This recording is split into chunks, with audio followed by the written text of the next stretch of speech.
course, nakakalungkot yun, ano.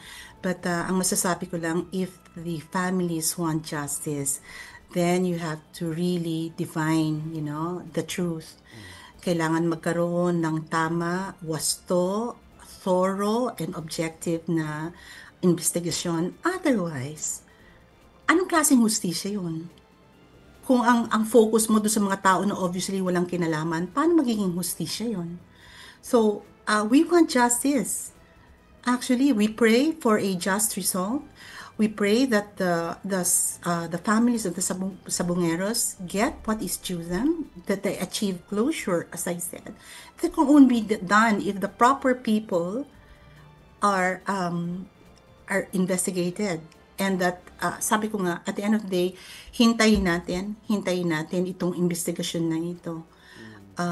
Doon lang siguro magkakaroon ng closure ang mga naapektuhan dito.